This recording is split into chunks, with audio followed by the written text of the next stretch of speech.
महाराष्ट्रातल्या बहुतेक सगळ्या विरोधी पक्षांच्या वतीने मी आपल्या मुंबईच्या सगळ्या पत्रकारांचे मीडियाचे स्वागत करतो। अपुऱ्या जागेमुळे ही जागा बदलून कमांड सेंटरला आणावी लागली आणि त्यामुळे आपलाही थोडासा गोंधळ झाला। पुढच्या वेळी असा गोंधळ होणार नाही याची काळजी घेतली जाईल। आपल्याला जर कोणाला नाही बऱ्याच लोकांना त्रास झाला असेल तर याच्याबद्दल आम्ही दिलगिरी व्यक्त करतो। आम्ही सर्व विरोधी पक्ष महाराष्ट्रातले काल चीफ इलेक्शन कमिशन महाराष्ट्राचे जे आहे त्यांना गेलेलो, त्यांना आम्ही एक निवेदन दिलं आणि निवेदनात त्यांना आम्ही महाराष्ट्रातल्या ज्या मतदार याद्या आहेत त्याच्यातल्या अनंत चुका दाखवल्या। अनंत चुका दाखवल्यानंतर त्या ठिकाणी सीओ यांनी आम्हाला असं आश्वासित केलं की केंद्रीय निवडणूक आयोगाला तुमचं हे सगळं म्हणणं आम्ही पाठवतो। या याद्या दुरुस्त करण्यासाठी आम्ही लवकरात लवकर सुरुवात करू। दुसऱ्या बाजूने महाराष्ट्र निवडणूक आयोग जो आहे, राज्य निवडणूक आयोग, त्यांच्या काही जबाबदाऱ्या आहेत असं त्यांनी सुचवल्यामुळं आज त्यांचे प्रश्न आणि दोघांचे प्रश्न म्हणून आज आम्ही त्यांची भेट घेतली। कालच्या प्रमाणे सर्वच विरोधी पक्ष नेते त्या ठिकाणी गेले। काही महत्वाचे एव्हिडन्सेस आम्ही दाखवले, काही पुरावे त्यांना दाखवले आणि त्या पुराव्याच्या सहित आम्ही आज त्यांना काही माहिती दिली। या पुराव्याच्या बरोबरच आम्ही त्यांना पत्रही दिलेलं आहे। पत्र देत असताना मतदार यादीत मोठ्या प्रमाणात मतदारांचे पत्ते अपूर्ण चुकीचे घातलेले आहेत, घर क्रमांक चुकीचे आहेत, तसेच प्रत्यक्षात संबंधित व्यक्ती त्या मतदार यादीत नोंद आहे ती त्या पत्त्यावर राहत नाही। मी काही उदाहरणं त्यांना दिली। त्यामध्ये मुरबाडमध्ये जे मतदार आहे, मुरबाड मतदारसंघामध्ये, त्या मुरबाड मतदारसंघामध्ये बूथ क्रमांक 8 मध्ये 400 मतदारांचं एक घर आहे। 400 मतदार आहेत की ज्यांच्या घरासमोर फक्त डॅश आहे, म्हणजे घर नंबर डॅश आहे। बंडेरा विधानसभा मतदारसंघ बूथ नंबर 211 वरती 450 मतदारांचं घर क्रमांक 0 लिहिलेलं आहे। कामठी विधानसभामध्ये देखील 867 मतदारांचं घर निरंक आहे, घर नंबरच नाही। बऱ्याच ठिकाणी दुबार मतदार नोंदवण्यात आलेले आहेत, म्हणजे एका व्यक्तीला 8-8, 5-5, 4-4 वेळा मतदानाचा हक्क दिलेला आहे। एपिक नंबर एकच असतो अशी आजपर्यंत आपल्या सगळ्यांची खात्री होती, पण मतदार याद्यामध्ये अनेक वेगळ्या एपिक नंबरची माणसं आम्ही त्यांना निदर्शनाला आणून दिली। त्यामुळं नालासोपारा मतदारसंघामध्ये सुषमा गुप्ता या महिलेचं नाव वेगळ्या एपिक नंबर आयडी सह 6 वेळा नोंदवलेलं आहे आणि आपणच 12 ऑगस्टला विविध न्यूज चॅनलने माध्यमांमध्ये पुराव्यासह हे दाखवलं। 12 ऑगस्टला आपण दाखवलं। दुपारी 3 वाजता आमच्या पक्षाने, आमच्या कार्यकर्त्यांनी तपासलं, आपण म्हणता ती वस्तुस्थिती याच्यात होती मतदार यादीत ऑनलाईन, आणि 6 वाजता मात्र ती सगळी नावं या बाईंची, म्हणजे या श्रीमती गुप्ता जे आहेत त्यांचं नाव ते त्या ठिकाणाहून काढण्यात आलं। आमचा प्रश्न हा आहे की आपण न्यूज चॅनलच्या मार्फत एक बातमी दाखवता, दुपारी 3 वाजता या महिलेचे फोटो आणि एव्हिडन्स तुम्ही टेलिव्हिजनवर दाखवता, सकाळी दुपारी 3ला ती नावं असतात, 6ला ती नावं जातात। आमचा प्रश्न आम्ही निवडणूक आयोगाला विचारलेला आहे की ही नावं कोणी काढली। कुणी त्यावर तक्रार केली, तक्रार कधी करण्यात आली आणि कुणी स्थळ पाहणी केली आणि हे फोटो एकाच महिलेचे आहेत याचं व्हेरिफिकेशन करण्याच्या कुणी नावं काढली. आमचा दावा असा आहे आणि आमचा समज व्हायला लागलेला आहे की राज्य निवडणूक आयोग किंवा केंद्रीय निवडणूक आयोगाचा सर्व्हर हा महाराष्ट्रात दुसरा कोणीतरी चालवतो असा आमचा आता अनुभव व्हायला लागलेला आहे आणि दुसरा कोणीतरी परस्पर या मतदार याद्यांमध्ये नावं घालतो, मतदार याद्या उघड झाल्या की नावं काढतो. राज्य निवडणूक आयोग असो किंवा केंद्रीय निवडणूक आयोग यांच्या हातात काही नाही आहे, कुणीतरी बाहेरच ही सिस्टीम ऑपरेट करतंय असा याचा अर्थ आहे. आम्ही त्याचबरोबर त्यांना हेही दाखवलं की एकाच पत्त्यावर अनेक नोंदणी आहेत. आता मध्य विधानसभा नाशिक इथं घर क्रमांक 3829 या घरामध्ये 813 मतदारांची नोंद आहे. पुणे कॅन्टोन्मेंट मतदारसंघात बूथ क्रमांक 30 मध्ये घर क्रमांक 226 या घरात 869 मतदारांची नोंद आहे. आणि सगळ्यात महत्वाचं म्हणजे दर तासाला मतदार यादी जाहीर होते, किती पुरुषांनी मतदान केलं, किती महिलांनी मतदान केलं, हे दर तासाला जाहीर होतं. विधानसभेला या सिस्टीम पूर्ण मोडण्यात आल्या आणि संध्याकाळी 5 नंतर कुणी किती मतदान केलं हे कधीच जाहीर करण्यात आलं नाही. एकदम दुसऱ्या तिसऱ्या दिवशी फायनल टॅली जाहीर करण्यात आली. हे पारदर्शकतेच्या प्रक्रियेच्या विरोधात आहे. आणि आम्ही विधानसभेला ज्या मतदार याद्या पाहिल्या, ज्या मतदान याद्यांनी हा निकाल आला, त्याच मतदार याद्या जर स्थानिक स्वराज्य संस्थात वापरल्या जाणार असतील तर हा प्रचंड घोळ तसाच पुढे चालू राहतोय. आणि म्हणून आम्ही राज्य निवडणूक आयोगाला आणि केंद्रीय निवडणूक आयोगाचे प्रतिनिधी सीओ यांना मागणी केली की या मतदार याद्या दुरुस्त केल्या पाहिजेत, ताबडतोबीने त्या दुरुस्त करा. तुम्ही 3 दिवस 4 दिवस वाढवून मुदत हे चालणार नाही. किमान या मतदार याद्या पूर्ण तपासा, जे ज्या घरात राहत नाहीत त्यांची नावं त्यातून काढून टाका, बोगस मतदान काढून टाका. एक आमदार परवाच जाहीरपणाने सांगितलं त्यांनी की 20,000 मतदार मला बाहेरून आणावे लागले, ते मी आणले आणि मग माझा विजय झाला. हे विरोधी पक्ष सत्ताच असणारे आमदारच जाहीरपणाने सांगतायत, याची नोंद घ्या हे आम्ही त्यांना सांगितलं. मी आपल्या सर्वांचं स्वागत करतो आणि पुढं माननीय बाळासाहेब थोरात साहेब काँग्रेस पक्षाचे ज्येष्ठ नेते यांना विनंती करतो की त्यांनी या ठिकाणी त्यांचं मनोगत व्यक्त करावं. माननीय जयंतरावांनी आपल्याला सविस्तर पद्धतीने काही गोष्टी सांगितलेल्या आहेत. काल आम्ही केंद्रीय निवडणूक आयोगाचे सीओ त्यांना आम्ही भेटलो, आज राज्य निवडणूक आयोगाला भेटलो.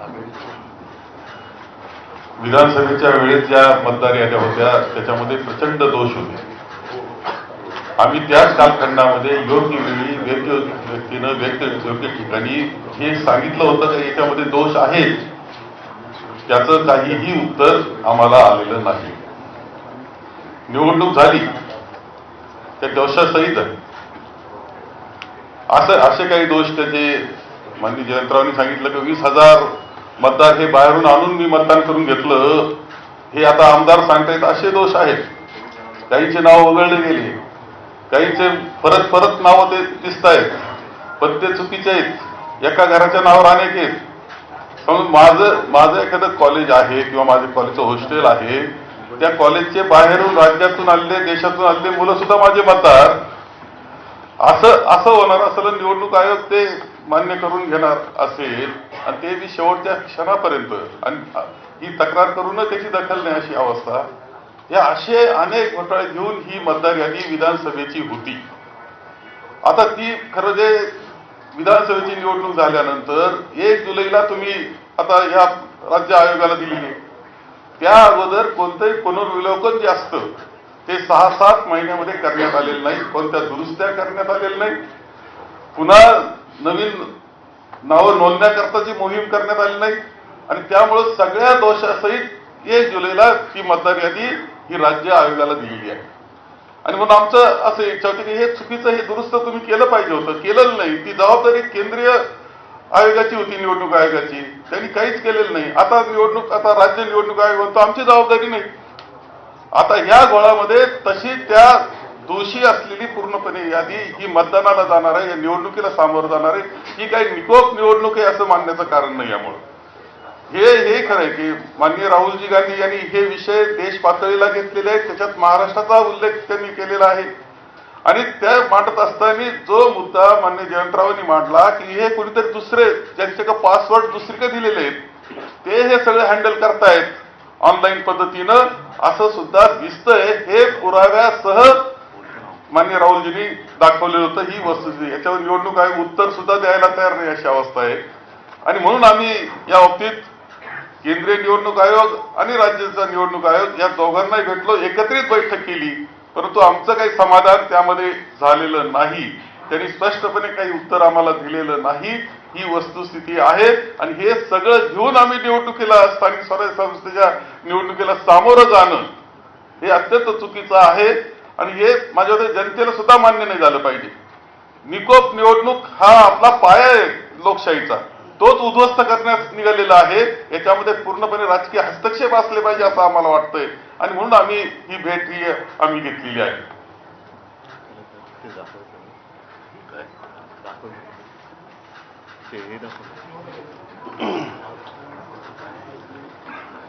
नमस्कार. काल आम्ही केंद्रीय निवडणूक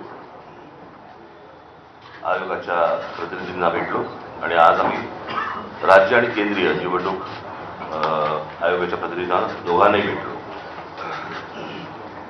आता जयंतराव म्हणाले किंवा बाळासाहेब म्हणाले, मला अत्यंत महत्त्वाची एक गोष्ट आपल्यासमोर आणि महाराष्ट्राच्या जनतेसमोर मला ठेवायची आहे की निवडणूक ही गोष्ट म्हटल्यानंतर राजकीय पक्ष आले आणि निवडणुकांना मतदान करणारा महाराष्ट्रातला मतदार आला. निवडणूक आयोग ही फक्त निवडणुका घेतात, कंडक्ट करतात, परंतु राजकीय पक्ष हे निवडणुका लढवतात. आणि राजकीय पक्षांना जर समजा निवडणूक आयोग ज्या याद्या, मतदार याद्या आहेत या जर समजा दाखवतच नसेल तर मला असं वाटतं की पहिला घोळ इकडे आहे की आम्ही तुम्हाला याद्याच नाही दाखवणार. म्हणजे मी आता तुमच्याकडे 2024च्या निवडणुका व्हायच्या अगोदर आणि 2024च्या निवडणुका झाल्यानंतर अशा मी तुम्हाला 2 याद्या मी तुम्हाला फक्त आता दाखवणार आहे.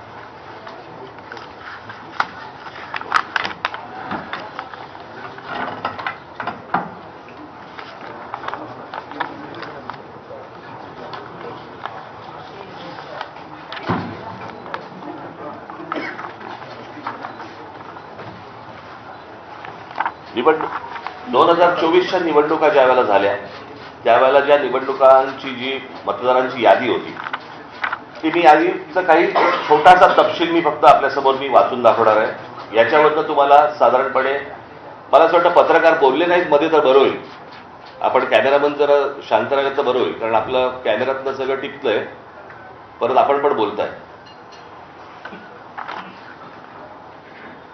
2024च्या अगोदरची जी यादी आहे त्याच्यामध्ये फक्त मी काही नावं आपल्याला फक्त आपल्यासमोर मी वाचून दाखवतो, म्हणजे साधारणपणे यादीमध्ये काय प्रकारचा घोळ आहे हा आपल्याला आणि महाराष्ट्राला लक्षात येईल.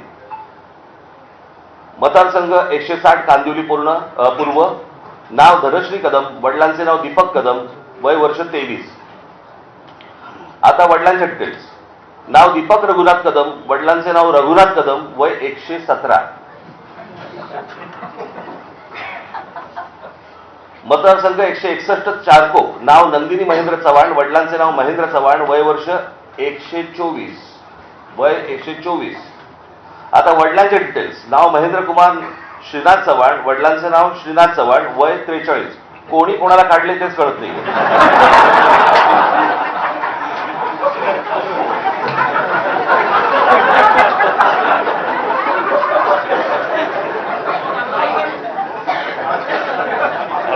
विषय गंभीर आहे.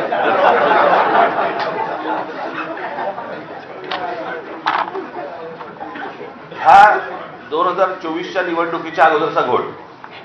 2024 नंतर त्यांनी त्यांच्या वेबसाईटवरती यादी जाहीर केली, ज्याच्यामध्ये फक्त नावं आहेत, फोटो नाही, पत्ता नाही, काही नाही. आणि मग काल आम्ही जेव्हा केंद्रीय निवडणूक आयोगाशी बोलत होतो त्यावेळेला त्यांनी सांगितलं की नाही, हे राज्य निवडणूक आयोगाकडे येतं. आता राज्य निवडणूक आयोगाकडे आम्ही भेटल्यानंतर राज्य निवडणूक आयोग म्हणतं हे केंद्रीय निवडणूक आयोगाकडे येतं. दोघेही प्रतिनिधी हे केंद्रीय निवडणूक आयोगाचेच प्रतिनिधी आहेत. आणि म्हणजे महाराष्ट्रातल्या राजकीय पक्षांना या संपूर्ण मतदार याद्या न दाखवण्याचं याच्यातनं काय मिळणार आहे तुम्हाला? यातनं फक्त घोळ होणार आहे. आणि आता आम्ही फक्त त्यांच्यासमोर एवढंच सांगितलं की या मतदार याद्या जोपर्यंत सुधारणा होत नाही, तुमची सुधारणा होत नाही, तोपर्यंत निवडणुका तुम्ही घेऊ नका. आता साधारणपणे आपण जर समजा महानगरपालिकेच्या किंवा स्थानिक स्वराज्य संस्थांच्या निवडणुका जर समजा आपण पाहिल्या तर गेल्या 5 वर्षामध्ये निवडणुका झालेल्या नाहीयेत. मग जर 5 वर्ष जर समजा या निवडणुकांमध्ये गेलेली असली तर मग याद्या सुधारण्यासाठी अजून 6 महिने गेले तर काय फरक पडतो? आणि मला असं वाटतं की या याद्या सुधारल्याशिवाय त्यांनी निवडणुका घेऊ नये, हेच आज आम्ही त्यांना सर्वांनी सांगितलेलं आहे. म्हणजे त्यांनी आता काहीतरी काल आमची भेट झाल्यानंतर त्यांनी एक नोटिफिकेशन काढलं आणि त्याच्यामध्ये आम्हाला राजकीय पक्षांना 8 दिवस दिले. म्हणजे हे 6-6, 8-8 महिने काम करणार आणि राजकीय पक्षांनी 8 दिवसामध्ये यांना सगळ्या छाननी करून द्यायची, कसं शक्य आहे? आणि म्हणून तो काल जो त्यांनी काय नोटिफिकेशन काढले ते एकतर रद्द करायला आम्ही त्यांना सांगितलेलं आहे. आणि आज आम्ही त्यांना सांगितलेलं की या निवडणुका तुम्ही घेऊ नका.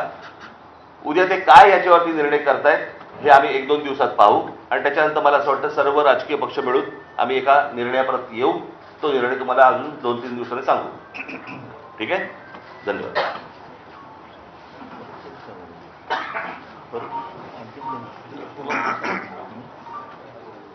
एकूणच सर्व परिस्थिती काय आहे, काय चाललेलं आहे याची कल्पना जयंतराव, बाळासाहेब आणि राज यांनी आपल्यासमोर मांडलेली आहे.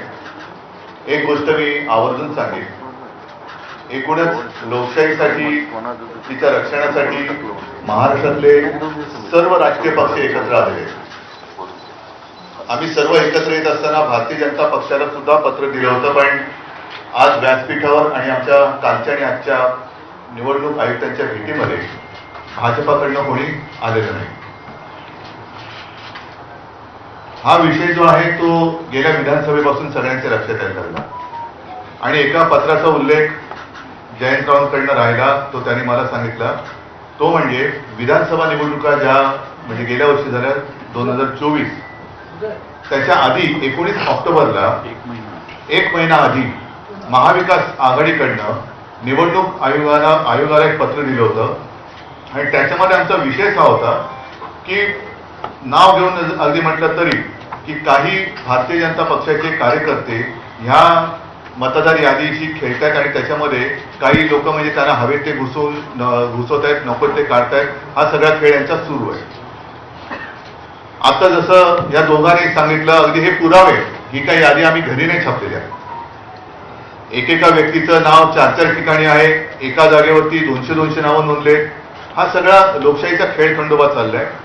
दोन्ही निवडणूक आयुक्तांना आम्ही सांगितले की एक तर इलेक्शन म्हणजे निवडणूक घ्यायची असेल ती निष्पक्षपातीपणाने झाली पाहिजे, नाहीतर इलेक्शनपेक्षा सिलेक्शन करून मोकळे व्हा. तेवढंच आता राहिलेलं.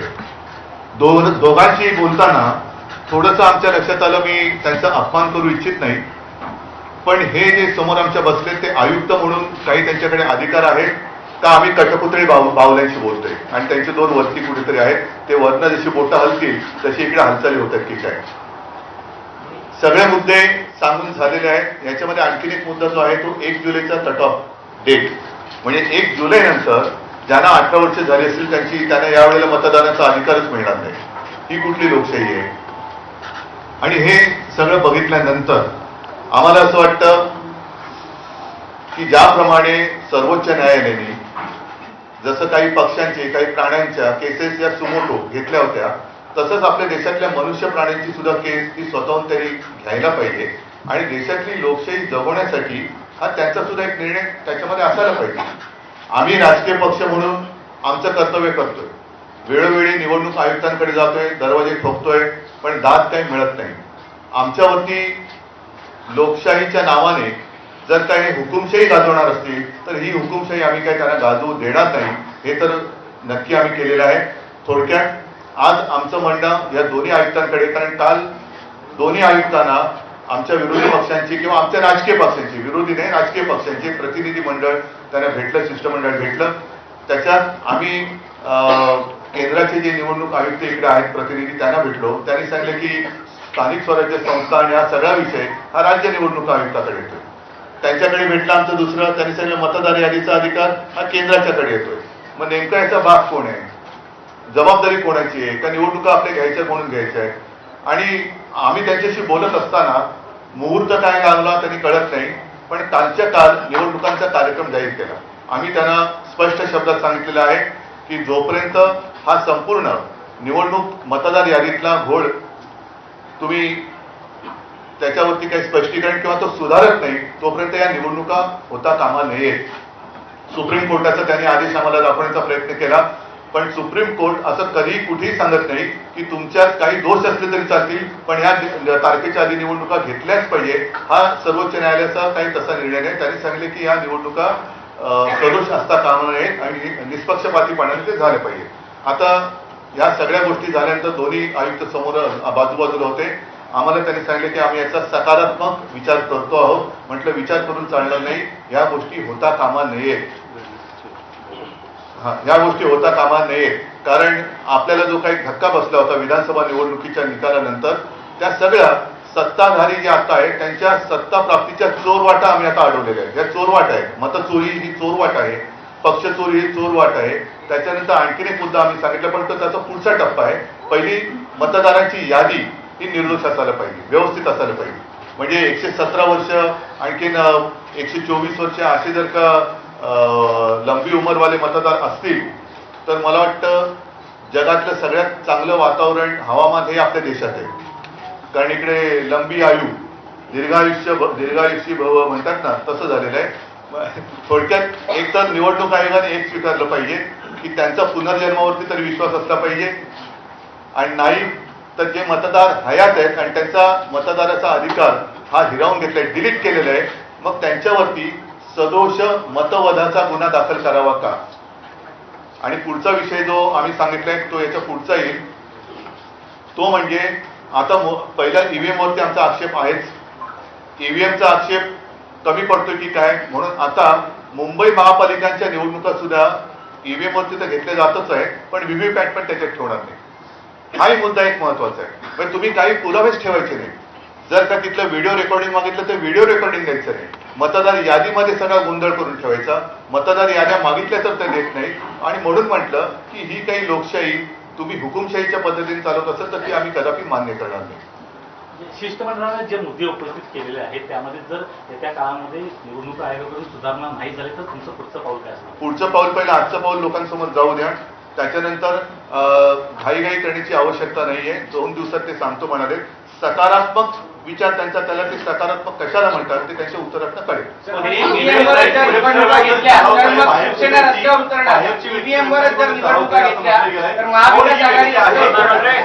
ही व्यक्ती कोण आहे आणि कोण काय चालवते आरोप केला, कोण ही व्यक्ती आहे आणि कोणाशी संबंध. त्याच्यासाठी आम्ही महाविकास आघाडीकडनं अतिशय स्वच्छ आणि स्पष्ट शब्दात विधानसभा निवडणुकीच्या 1 महिना आधी पत्र दिले, याचा मी आता उल्लेख केला असते.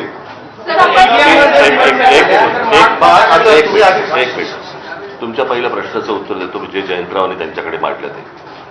पहिली गोष्ट म्हणजे ज्या वेळेला तुमच्याच चॅनलवरती, तुमच्या म्हणजे तुमच्या नाही, चॅनलवरती ज्या वेळेला एक बातमी येते अशा प्रकारच्या खोट्या यादीची, आणि त्याच्यानंतर ती 6 वाजता गायब होते.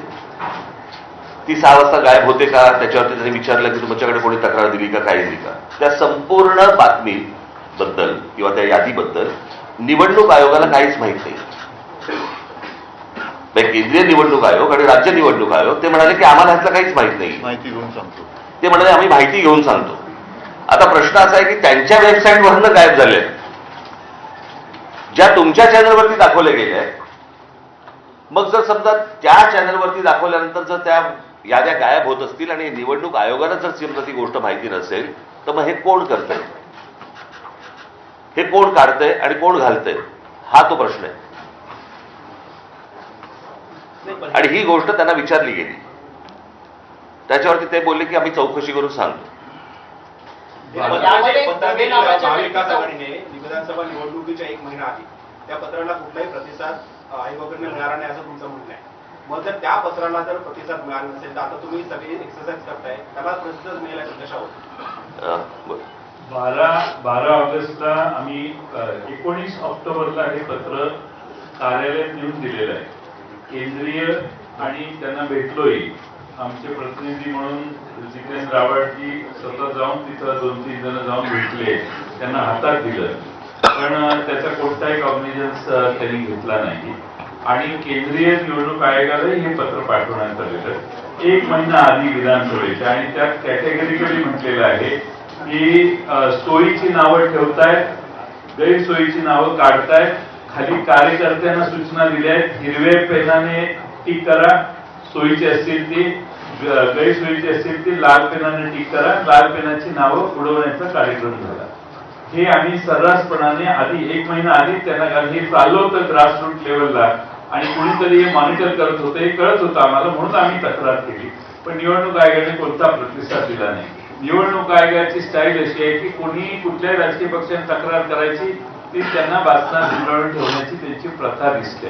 आता हे महाराष्ट्रात चालून देणं शक्य होणार नाही, कारण प्रत्येक वेळेला या अशा कृतीने सगळ्या कृत्या अशा करायच्या आणि निवडणुका वेगळ्या दिशेने न्यायच्या असं महाराष्ट्रातल्या जनतेला वाटतंय. आणि म्हणून त्याच्यासाठी आम्ही आज एकत्रितपणानं आपल्याला निवडणूक आयोगाला सगळी माहिती दिलेली आहे.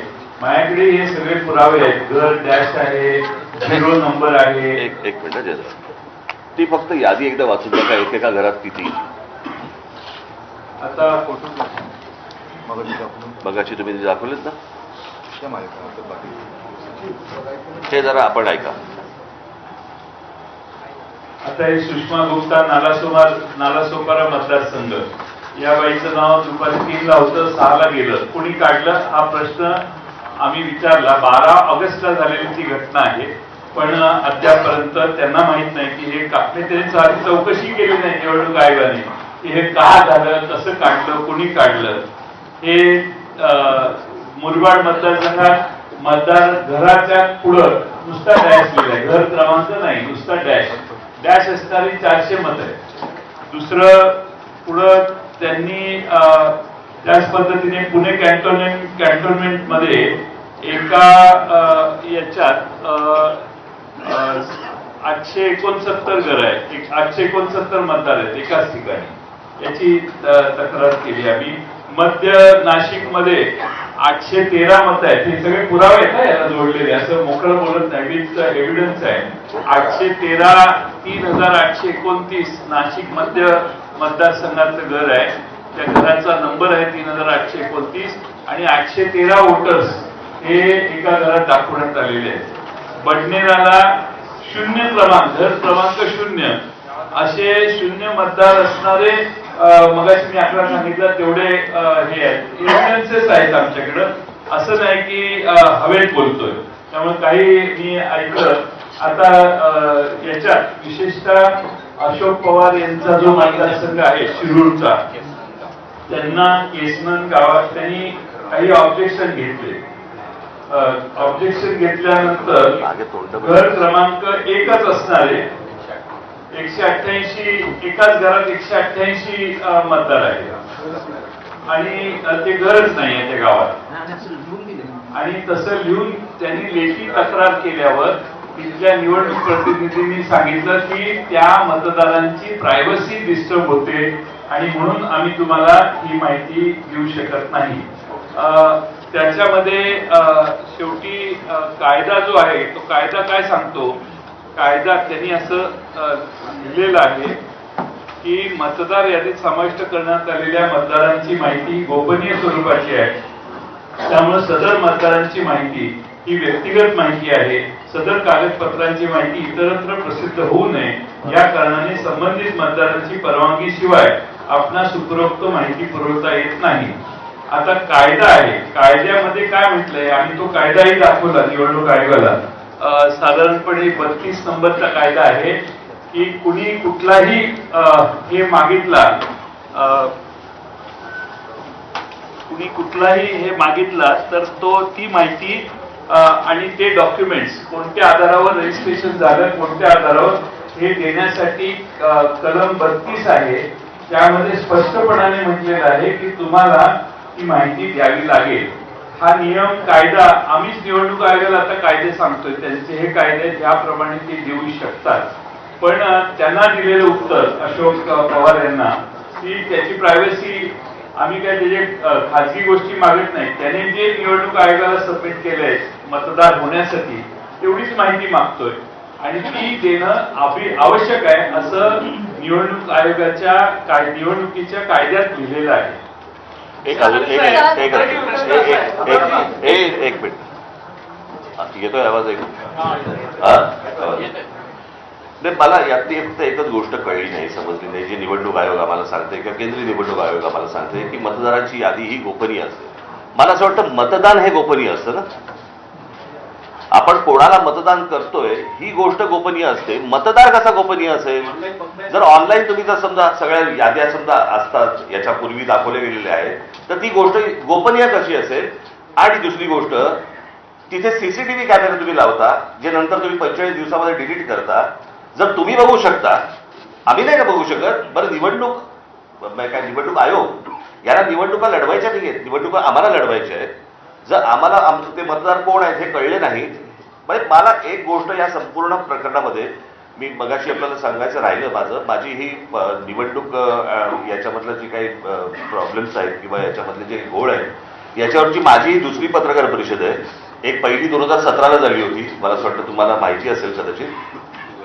आणि त्यावेळेला पण मी ह्याच गोष्टी मांडत होतो की ह्या सगळ्या गोष्टी निवडणूक आयोग ही लपाछपी का करते. आता मगाशी आम्ही जेव्हा सांगितलं की एका ठिकाणी कुठे ते जिल्हा परिषदांच्या काही एक याद्या आल्या. आता 2022ला ती फोटो सकट नावासकट सगळ्या याद्या आहेत 2022च्या. आणि आत्ताच्या ज्या याद्या आल्या आहेत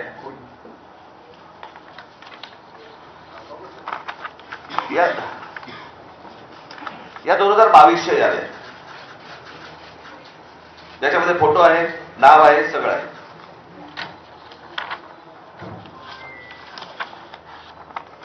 या आता जिल्हा परिषदेच्या 2025च्या याद्या आल्या, त्याच्यामध्ये फोटो काढून टाकले.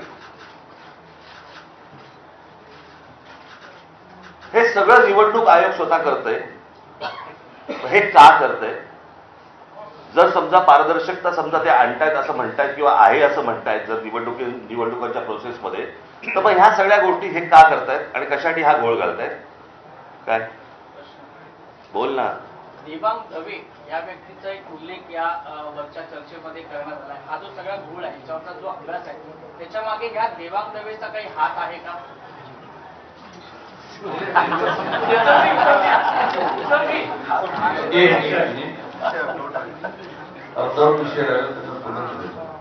देवांग दवे ही निवडणूक आयोगाचे हे एका राजकीय पक्षाची पदाधिकारी आणि ते पुढेच लागून राहिलेले नाही.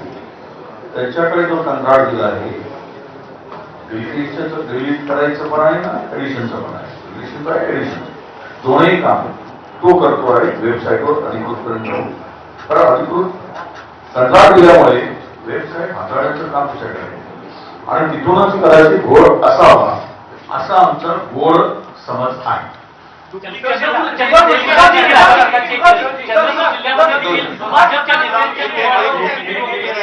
चंद्रपूरमध्ये राजुरा मतदारसंघात अजूनही गुन्हा दाखल झालेला नाही. तिथे भारतीय जनता पक्षाचं नाव घेऊन सांगतो, त्यांच्या मोबाईलवरून हे सिद्धच झालं. आम्ही तक्रार दिली, अद्यापही तिथे कुठेही गुन्हा दाखल झाला. आम्ही पकडून दिलं, चोरी पकडून दिली, कशा प्रकारची चोरी झाली पुराव्यासह दिलं. त्यामुळे आता ती कारवाई झाली नाही. तो पुढे सांगतो. जो विषय आहे त्याच्यामध्ये जर समजा 80,000 उदाहरणार्थ पनवेलमध्ये बाळाराम पाटलांना त्यांनी उत्तर असं दिलेलं आहे ऑफिशियली आणि सगळ्यांनाच उत्तर दिलेलं आहे, ज्यांनी बातमी केली त्यांनाही दिलं की जर 80,000 तुम्हाला वाटतं दुबार मतदार असतील तर तुम्ही 80,000 अर्ज केले पाहिजेत प्रत्येक मतदाराच्या नावाचा. याबद्दल काही बोलणं झालं का? नंबर 1. आणि नंबर 1 मिनिट दुसरा प्रश्न असा आहे की आता आपण सीसीटीव्ही बद्दल बोललात. तो सीसीटीव्ही हा एक वादग्रस्त मुद्दा आहे असं जर धरलं तर तिथे एक 17A फॉर्म आहे जी इलेक्टोरल रोल असतो जो मतदान अधिकारी टिकमार्क करतात. तो अधिकाऱ्यांनी टिकमार्क केलेला रोल इलेक्शन कमिशन देत नाहीये. याबद्दल तुमचं काही बोलणं झालं का? ते मला मला मला एकच या सगळ्या गोष्टींवरती मला फक्त बोलायचं आता तुम्ही जे काही सगळे या देशात ह्या पहिल्या निवडणुका नाही आहेत. याच्या अगोदर अनेक निवडणुका झाल्या, बरोबर आहे, साधारणपणे 2014च्या अगोदर, 2000 काय त्याच्या अगोदर या इतके वर्ष ज्या निवडणुका चालू आहेत कधी असले विषय कधी आले नाहीत जे हल्लीच का यायला लागले. मला असं वाटतं हा एक सगळ्यात महत्वाचा प्रश्न आहे की आता हे फॉर्म भरून मग तिकडे आता किती ते पैसे द्यायचे तर 2 रुपये पर शीट, प्रत्येक पानाला 2 रुपये द्यायचे आणि मग आम्ही पानं घ्यायची. पण त्याच्यात पण कमाई. या टेक्निकल ग्राउंडवर इलेक्शन कमिशन स्टँड करतं त्याबद्दलचं म्हणणं विचारू. 17A मागणारे अनेक उमेदवार आहेत. अनेक उमेदवारांनी 17A मागून देखील निवडणूक आयोग ते देत नाही. आता एक उदाहरण सांगतो की कोरेगाव विधानसभा मतदारसंघात शशिकांत शिंदे साहेबांनी विधानसभेच्या आधी अपील केलं. कलेक्टरने निर्णय दिला की 1,500 मतं आपण यादीत घ्या.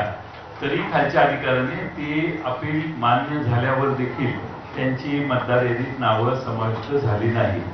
मी मगाशी जे सांगितलं की प्रायव्हसी डिस्टर्ब होते वगैरे त्यांनी उत्तर दिलं लेखी अशोक पवारांना. तर 32 नाही 33 रजिस्ट्रेशन ऑफ इलेक्ट्रॉनिक रूल्स 1960 33 नंबरचा आहे. Inspection of electronic rules and connected papers. Every person shall have the right to inspect the election papers referred to in Rule 32 and to get attested copies thereof on payment of such fee as may be fixed by the Chief Electoral Officer. हा कायदा rule मध्ये आहे हे, तरी देखील त्यांना उत्तर दिलं की आम्ही देऊ शकत नाही. आणि सगळ्यात महत्वाचं असं आहे की ह्या सगळ्या गोष्टी जिब्रिश नावं तर आणखी तो वेगळाच विषय आहे. हे सगळं आम्ही त्यांच्या निदर्शनाला आणलंय. आमची अशी अपेक्षा आहे की निवडणूक आयोग, राज्य निवडणूक आयोग आणि केंद्रीय निवडणूक आयोगाचे प्रतिनिधी या ठिकाणी जे आहेत सीओ, या दोघांनी निर्णय घेतला पाहिजे. या याद्या दुरुस्त केल्या पाहिजेत. दुरुस्त झालेल्या याद्यांवरच महाराष्ट्राच्या निवडणुका घेतल्या पाहिजेत. हे आम्ही त्यांना निक्षून सांगितलेलं आहे आणि राज्य निवडणूक आयोग हे आम्हाला म्हटले आम्ही याचा सकारात्मक विचार करू.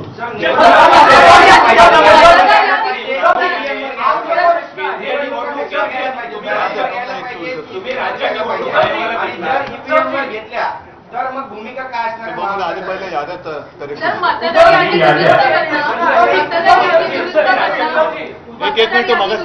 म्हणजे SIR ची आपण मागणी करतोय का? आणि बिहारमध्ये ज्या पद्धतीने SIR झालेला आहे तर तशीच जर इथे झालं तर परत आपण आगीतून कुपाटात नाही का पडणार?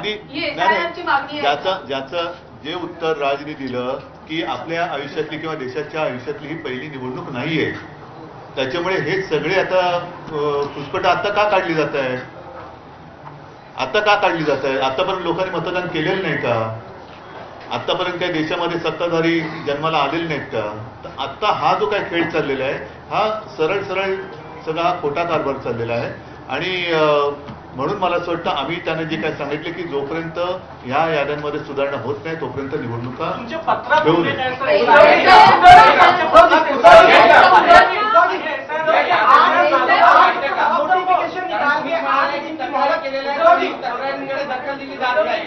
काय असं आहे की आम्ही निवडणूक आयोगाला आवाहन केलेलं आहे आणि मागणी केलेली आहे की बल्कमध्ये चुका आहे त्या तुम्ही दुरुस्त केल्या पाहिजे. आता एखाद्या मतदारातील 8,000 चुका असतील तर त्या 8,000 चुका आम्ही सबमिट करायच्या इंडिव्हिज्युअली प्रत्येक ठिकाणी. याला मग किमान 1 महिन्याचा वेळ तर दिला पाहिजे. वेळ नसल्यामुळे तुम्ही 7 दिवसात आणि 8 दिवसात करा म्हटल्यावर कोणत्या एक तर तुमच्या याद्या डिजिटल नाहीये. तुम्ही या याद्या डिजिटल का नाही करत? डिजिटल याद्या केल्या की सगळ्यांनाच सोयीचं होईल आणि तुम्हालाही सोयीचं होईल काम करायला. या याद्या डिजिटल न करण्यामागे एक षडयंत्र असं आहे की ह्या याद्या प्रिंट करणं, टाईप करणं, त्या पुन्हा त्याची कॉपी काढणं, त्याचं मग कंपॅरिझन करणं, मग त्याच्याकडे दुबार मतं काढणं, या चुका काढणं हे शक्य नव्हतं. आम्ही मॅन्युअली हे सगळं काम केलेलं आहे. महाराष्ट्रातल्या 288 मतदारसंघात गेल्या 2, 2.5, 3 महिने काम करून आम्ही बऱ्याच गोष्टी काढलेल्या आहेत. हे छोटे काही उदाहरण आहेत आणखी उदाहरण आम्ही देऊ शकतो. आम्ही वाट बघतोय निवडणूक आयोग काय करणार आहे. एकच मिनिट मगाचपासून प्रश्न विचारतोय, पण तत्पूर्वी एक सांगतो की निवडणूक आयोगाचं काम व्यवस्थित पद्धतीने निवडणुका पार पाडणं हे आहे. आणि त्या निवडणुकीच्या प्रक्रियेत समजा आमच्या राजकीय पक्षाकडनं त्यांच्या नियमाचं कुठे उल्लंघन झालं किंवा आणखी कुठे चूक झाली तर आम्हाला कायद्याचा दंडुका दाखवला जातो करप्ट प्रॅक्टिस म्हणून. आता आमचं म्हणणं असे की ही निवडणूक आयोगाची करप्ट प्रॅक्टिस आहे. ही निवडणूक आयोगाची करप्ट प्रॅक्टिस आहे. ज्याप्रमाणे स्वतः शिवसेना प्रमुखांना ती शिक्षा भोगावी लागली होती, त्यांचं 6 वर्ष मतदानाचा अधिकार हिरावून घेतला गेला होता. आता निवडणूक आयोगाला आणि निवडणूक आयुक्तांना काय शिक्षा करायची जर त्यांनी सुधारणा केली नाही तर, कारण ही निवडणूक प्रक्रियेतली निवडणूक आयोगाची करप्ट प्रॅक्टिस आहे. हा भ्रष्टाचार आहे. एक त्याचा प्रश्न उद्या म्हणजे मग तुम्ही यांना विचारा. मतदार याद्यांमधला जो घोळ आहे राष्ट्रीय स्तरावर त्याचा फायदा एनडीएला होतो आहे आणि राज्य स्तरावर त्याचा फायदा या निवडणुकीत आपलाही आरोप आहे आणि संशय उपस्थित झाले की महायुतीला झालाय. तर असं हे लक्षात घेता किंवा हे आरोप लक्षात घेता निवडणूक आयोग मग केंद्रीय असेल किंवा राज्यातला भाजपसाठी हस्तक म्हणून किंवा भाजपच्या दबावाखाली काम करतोय असा तुमचा आरोप आहे का? त्याच्याबद्दल आम्ही स्पष्ट पत्र दिलेलं आहे, ज्याचा वारंवार आता उल्लेख झालाय की गेल्या विधानसभा निवडणुकीच्या आधी 1 महिना अगोदर एक व्यवस्थित स्पष्ट शब्दामध्ये पत्र दिले. त्याच्यात भारतीय जनता पक्षाचं नाव लिहून आम्ही ते पत्र दिलेलं आहे. आणि नसेल तर भारतीय जनता पक्षाने आज आमच्या शिष्टमंडळात यायला पाहिजे. आज किंवा काल येऊ शकले नसतील तर त्यांनी सांगावं उद्या येतो, आम्ही सगळे मिळून जायला तयार आहोत. आता हा प्रश्न जो आहे हा चेंडू भाजपच्या कोर्टात आहे. त्यांचा जर का त्यांची जर काही ढवळाढवळ नसेल तर त्यांनी आमच्या शिष्टमंडळात सामील व्हावं आणि आम्ही जी मागणी करतो ती त्यांनी करावी. तुम्ही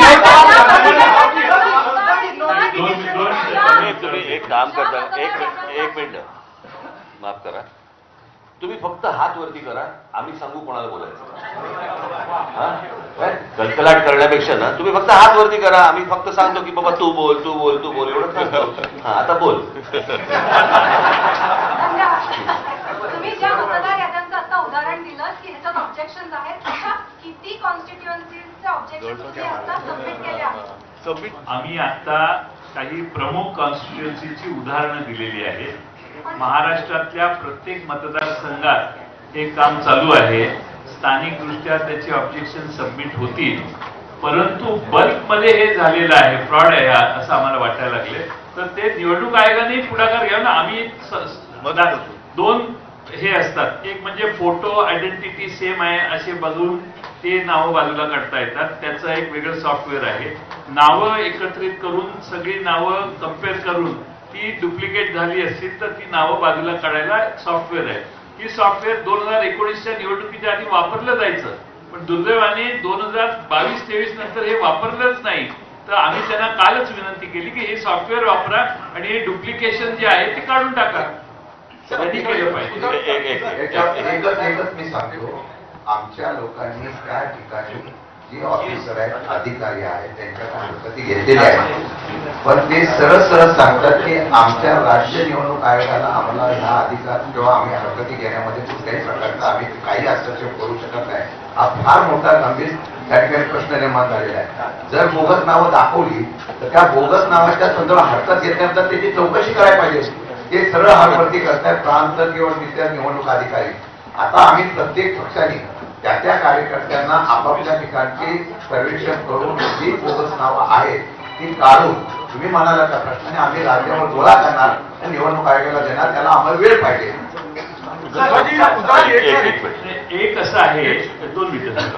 एकच असं आहे की त्यांच्याकडे वेगळे टूल आहेत, डाटा मॅचिंग सिस्टीम, AI आधारित टूल्स आहेत, डिजिटल ऍप्स आहेत, असे आहेत, ते वापरावे. आणि सगळ्यात महत्वाचं मला आपल्या मार्फत आवाहन करायचंय, आम्हाला निवडणूक आयोगाकडून उत्तरं पाहिजेत. भारतीय जनता पक्षाच्या विरोधी ही आमची हे नाही आहे, त्यामुळे त्यांच्या प्रवक्त्यांनी आम्हाला उत्तर देणं अभिप्रेत नाहीये. आम्हाला निवडणूक आयोगाने उत्तर द्यावं. आम्ही निवडणूक आयोगाकडे गेलोय, नाहीतर तासाभरात तुम्ही जाल दुसरीकडे आणि याला उत्तरं मागाल. आम्ही त्यांना बोलवलेलं होतं आणि त्यांनाही त्रास कदाचित होत असेल. उत्तर देत नाही. द्यायला तयार निवडणूक आयोगाने मला एकच मिनिट मला असं वाटतं मी थोडंसं काय हे प्रश्न संपणार नाही. यातला एकच सगळ्यात महत्वाचा भाग असा आहे की निवडणूक यादीमध्ये घोळ आहे.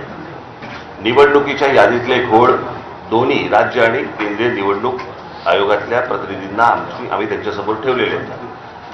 ते सुधारले पाहिजेत आणि ते सुधारून विरोधी पक्षाचं समाधान झालं पाहिजे, सत्ताधारी पक्षाचं समाधान झालं पाहिजे, कोणाचंही. परंतु जे निवडणुका लढवतात मला असं वाटतं त्या राजकीय पक्षाचं समाधान झाल्याशिवाय त्यांनी निवडणुका घेऊ नयेत. आणि ही अत्यंत आमची रास्त मागणी आहे, याच्यात काहीच गैर नाही आहे. मला असं वाटतं निवडणूक आयोगाने या गोष्टींचा विचार करावा. त्याच्यामध्ये इतर वेगवेगळे कायदे आणूच नाहीत. सोपी गोष्ट आहे ना ही.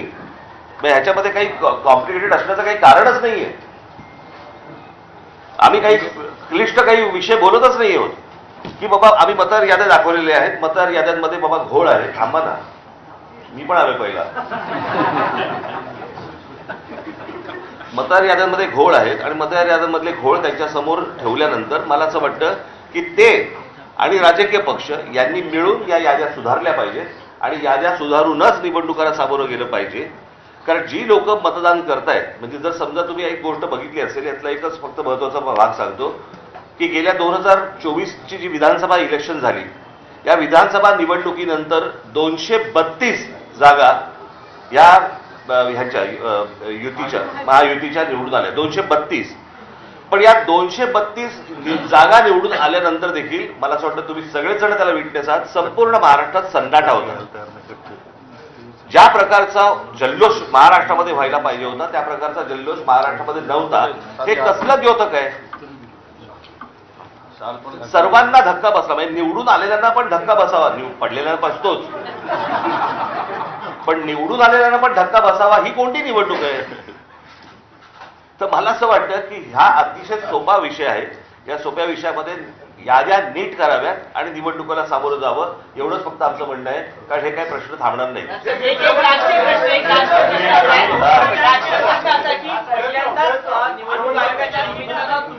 महाविकास आघाडी बरोबर दिसतात. मला असं वाटतं मी 2017ला पण दिसलो होतो. प्रश्न असा आहे की मी तुम्हाला एकच गोष्ट सांगतो.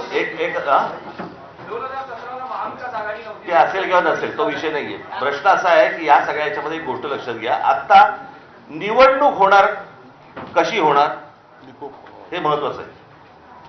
कोणाबरोबर होणार हा आत्ताचा विषयच नाही. आणि ही तुमच्या जर लक्षात असेल कदाचित त्यावेळेस पत्रकार परिषदेला जर समजा तुम्ही असाल तर 2017ला पण मी हेच बोलत होतो. तेव्हा पण होती तेव्हा पण खरं तर याच्यामध्ये त्यावेळेला अजित पवार पण होते. त्यावेळेला यायला पाहिजे होता आणि त्यावेळेला ते तावाने बोलत पण होते, ते सांगत पण होते त्या सगळ्या गोष्टी. असो, धन्यवाद.